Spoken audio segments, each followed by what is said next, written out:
જય જોહાર. જય જોહાર. ઉપસ્થિત મારા ગુરુજનોને જય જોહાર. આપણે 9 ઓગસ્ટ વિશ્વ આદિવાસી દિવસ સંદર્ભે ભેગા થયા છે. કાલે દિવસની ખાસ ઉજવણી થવાની છે. ગોધરામાં મહારેલી છે. ત્યાં સંબંધ થવા તમને ખૂબ અવકાશ મારો. પહેલા તો સમજીએ કે 9 ઓગસ્ટ વિશ્વ આદિવાસી દિવસ શું છે.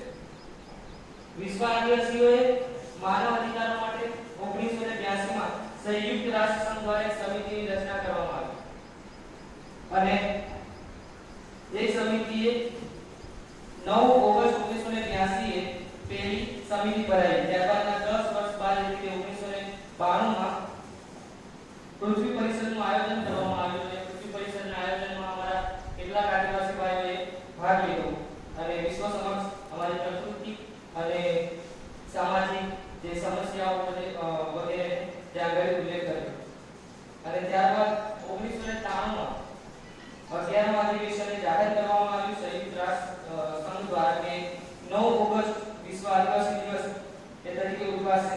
પ્રકૃતિને મળતી બાબતો સાથે ઉજવાશે. તો આજે સમજીએ કોણ છે આદિવાસી.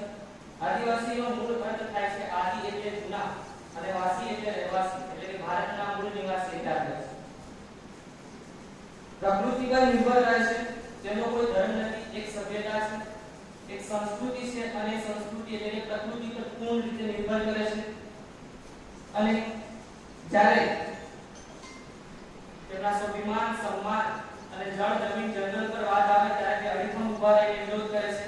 કારણ કે પ્રકૃતિને એટલા પ્રેમ કરે છે. તેમની માન્યતાઓ, રૂઢિ પરંપરાઓ, સંસ્કૃતિ, નૃત્ય, રીતિ રિવાજો ખૂબ અલગ અને સુંદર હોય છે અને પ્રકૃતિ સાથે ભળેલા રહે છે.